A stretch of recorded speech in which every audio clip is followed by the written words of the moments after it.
그린란드의 역사는 약 4,500년 전부터 시작됩니다. 최초의 정착민은 북극권 원주민인 이누이트족의 조상들로 북미 대륙에서 건너와 서기 2500년경부터 이곳에 살기 시작했습니다. 이들은 사우카크에스 AQQAK 문화로 알려진 초기 문명을 형성하며 돌 도구를 사용하고 사냥과 어업으로 생계를 유지했습니다.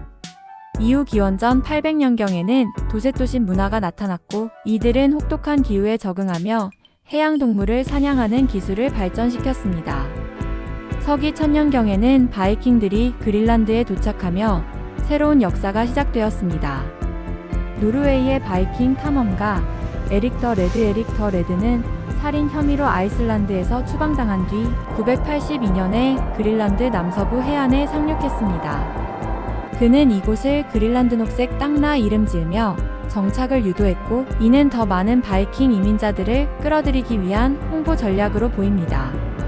실제로 그린란드는 대부분 얼음으로 덮여 있지만 남서부 해안은 여름철에 초지가 형성되어 농업과 목축이 가능했습니다.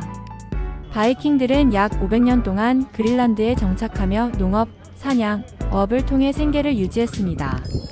이 시기에 그린란드는 노르웨이와 덴마크의 영향을 받으며 유럽 문화권에 속해 있었습니다. 바이킹 정착민들은 그린란드에서 두 개의 주요 정착지를 형성했습니다.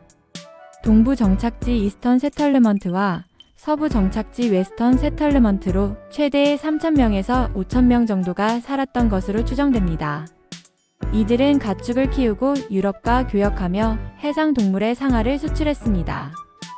하지만 14세기부터 기후가 냉각되는 소빙하기 리털 아이스 에이지가 시작되며 농업이 어려워졌고 유럽과의 교역도 줄어들었습니다. 동시에 이누이트족과의 갈등도 심해졌고 결국 15세기 초 바이킹 정착민들은 그린란드에서 사라졌습니다. 이들의 멸망 원인으로는 기후변화, 자원 고갈, 이누이트와의 충돌, 유럽과의 단절 등이 꼽힙니다.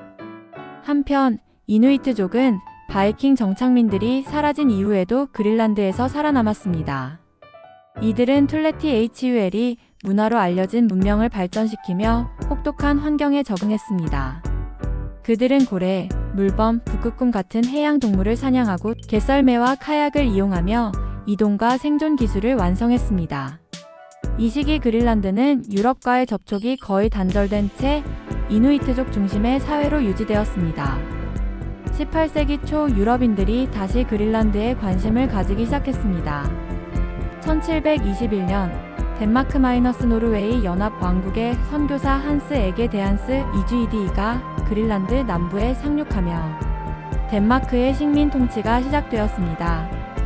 그는 이누이트족을 기독교로 개종시키는 것을 목표로 했지만 동시에 덴마크는 그린란드를 교역과 자원 확보의 거점으로 삼았습니다. 1775년 덴마크는 그린란드 무역을 독점하는 왕립 그린란드 무역회사로 열 그린란드 트레이딩 컴퍼니를 설립하며 통치를 강화했습니다. 이 시기 이누이트족은 유럽인들이 들여온 천연두 같은 질병으로 큰 피해를 입었고 전통적인 생활 방식도 점차 변화했습니다. 19세기와 20세기 초 그린란드는 덴마크의 식민지로 공식화되었습니다. 1814년 키엘 조약으로 노르웨이가 스웨덴에 넘어갔지만 그린란드는 덴마크의 영토로 남았습니다.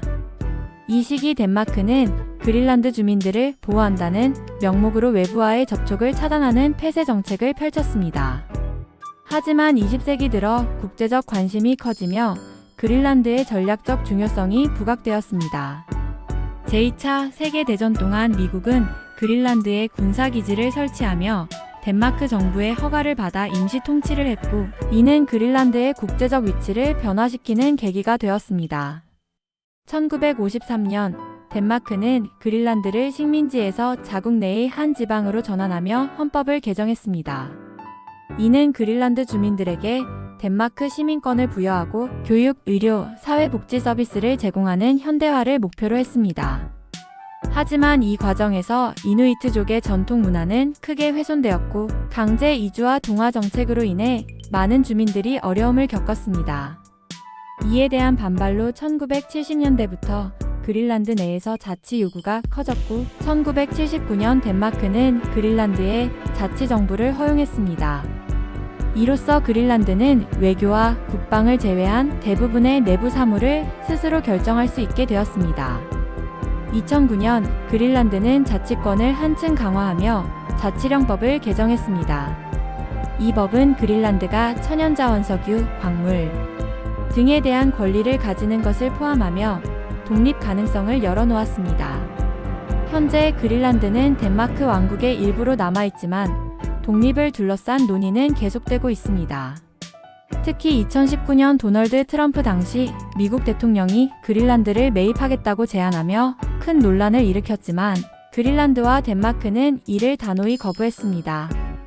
이는 그린란드의 지정학적 중요성과 자치 의지를 상징적으로 보여주는 사건이었습니다. 경제적으로 그린란드는 여전히 어업에 크게 의존하고 있습니다. 전체 수출의 90% 이상이 수산물이며 덴마크로부터 매년 약 6억 달러의 보조금을 받고 있습니다. 하지만 기후변화로 얼음이 녹으며 새로운 자원 개발 가능성이 열리고 있습니다. 그린란드는 세계에서 가장 큰 섬으로 면적은 약 216만 km에 달하지만 인구는 약 5만 6천 명에 불과합니다. 이 중 90%가 이누이트족이고 나머지는 덴마크인과 기타 외국인입니다. 수도 누크는 정치, 경제, 문화의 중심지로 전체 인구의 약 3분의 1이 이곳에 거주합니다. 그린란드의 역사는 자연환경과의 싸움, 외부 세력과의 상호작용, 그리고 자치와 독립을 향한 여정의 이야기입니다. 이곳은 기후변화의 최전선에 있으며 전 세계적으로도 중요한 생태계와 자원을 보유하고 있습니다.